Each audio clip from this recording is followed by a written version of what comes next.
विद्यार्थियों नमस्कार।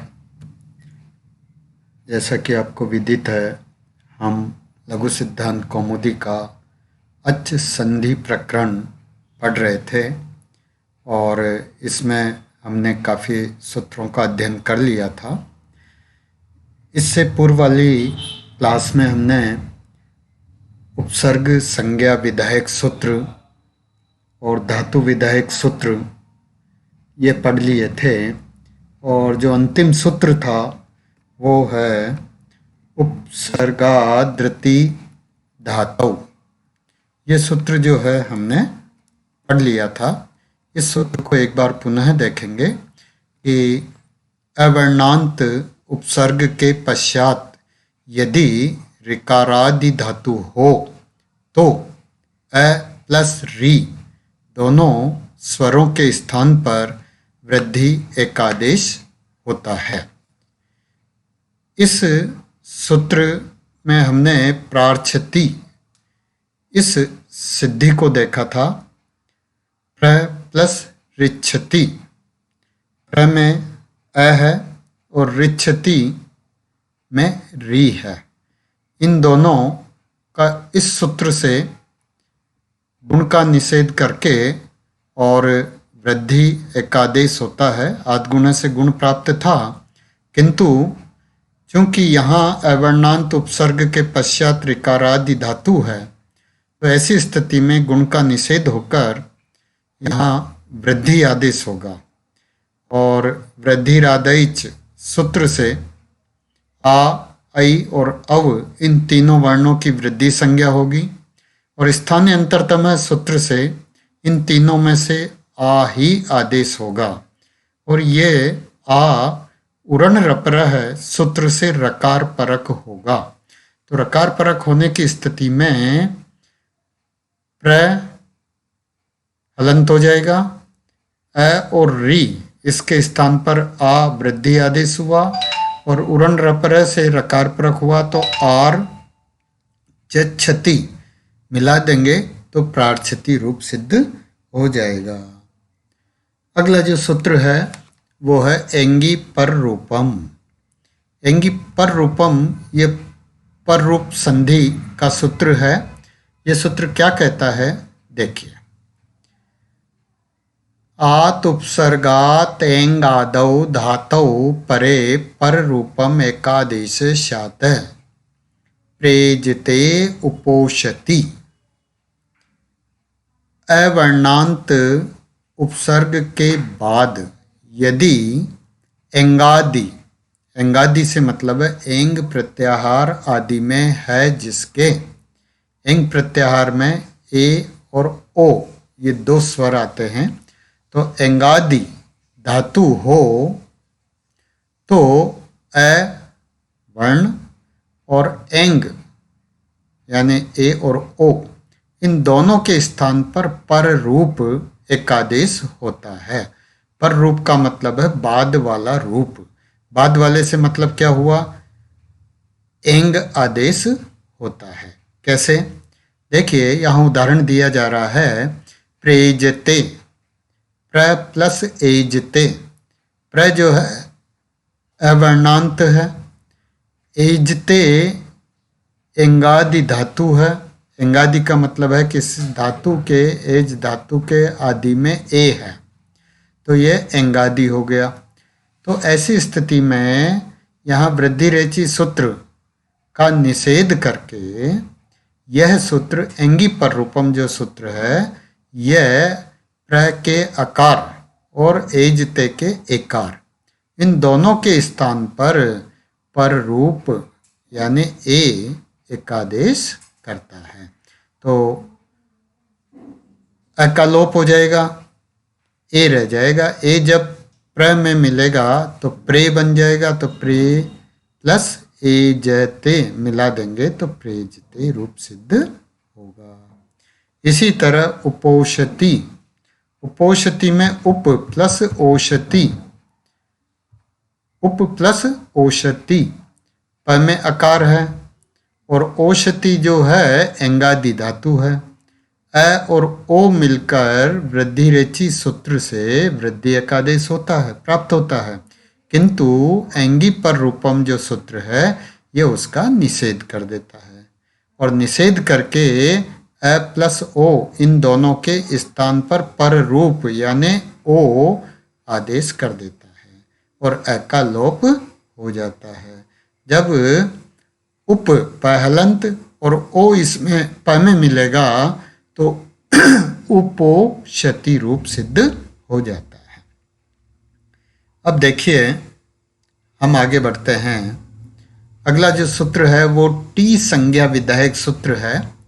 ये जो लघु सिद्धांत कौमुदी में विभिन्न प्रकार की संज्ञाएं होती है उनमें एक टी संज्ञा भी है।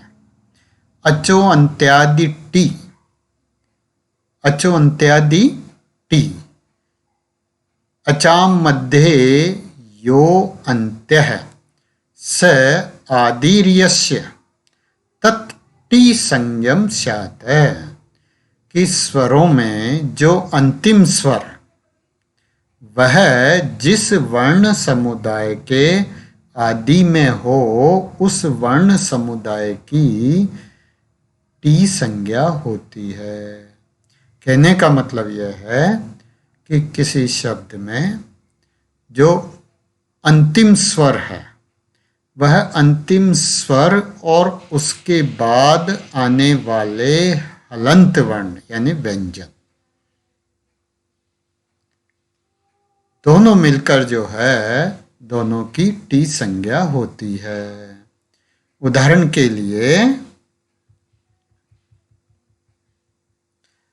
के लिए देखिए यहाँ मनस शब्द है। मनस में अंतिम जो अच है वो है न का ए और उसके बाद आने वाला व्यंजन यानी हल वर्ण है स। तो इस प्रकार इन दोनों की यानी अस की टी संज्ञा होगी।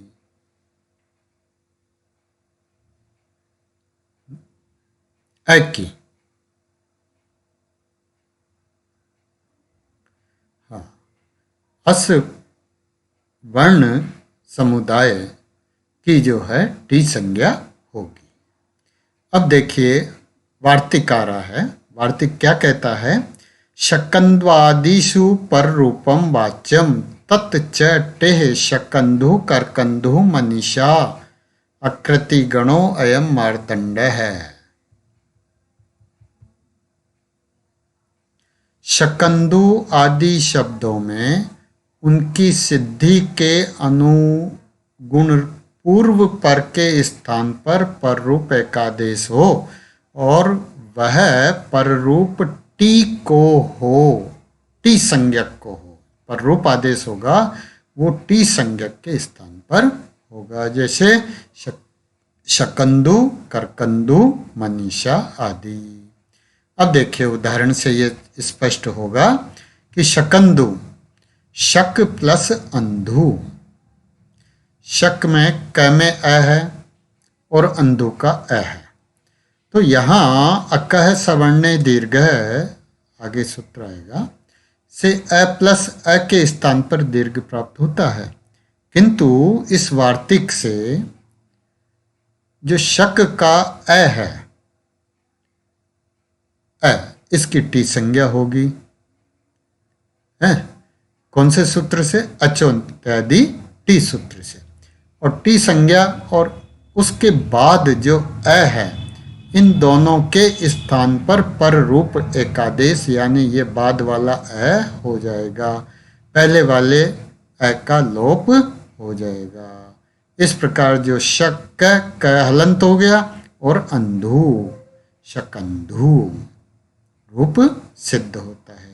इसी प्रकार करकंधु, कर्क प्लस अंधु, कर्क में क में अ है और अंधु का अ है, बाद वाले अ रह जाएगा, पहले वाले अ की टी संज्ञा करके फिर उसका लोप कर देंगे।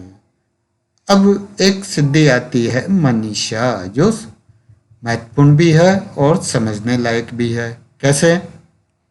मनस प्लस ईशा। यहां मनस शब्द है और ईशा शब्द है। मनस में न के अ और स इन दोनों की टी संज्ञा करेंगे, यानी कि अस की टी संज्ञा होगी अचुन्त्यादि टी से, और ईशा का ई। तो अस और ई इन दोनों के स्थान पर रूप होगा। कौन से सूत्र से, कौन से वार्तिक से? शकंद्व कर्कंद्वादिषु पर रूपम वाच्यम। इस वार्तिक से इन दोनों के स्थान पर अस और ई, इन दोनों के स्थान पर रूप होगा। पर रूप का मतलब ई रह जाएगा और अस का लोप हो जाएगा।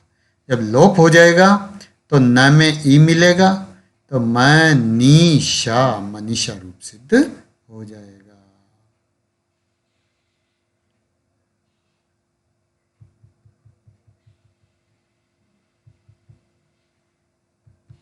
अब आगे देखिए, ओमांगोश्च, ओमि आंगी चात परे पर रूपम एकादेशः शात।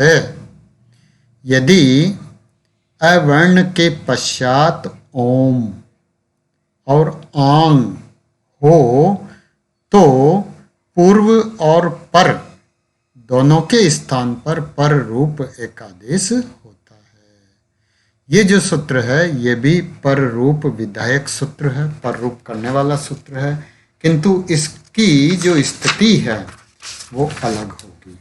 ये कहाँ काम करेगा कि अ के पश्चात यदि ओम हो या आ हो, आंग नकार के संज्ञा होकर लोप हो जाता है, आ बसता है, आंग हो तो दोनों के स्थान पर क्या आदेश होगा? पर रूप एकादेश होता है। जैसे शिवाय ओम नमः, यहाँ शिवाय ओम नमः है तो य में अ है और बाद में ओम है, तो इस सूत्र से पर रूप एकादेश हो जाएगा। अ और ओम, ओम का ओ दोनों के स्थान पर रूप हुआ तो शिवायोम नमः रूप सिद्ध हुआ।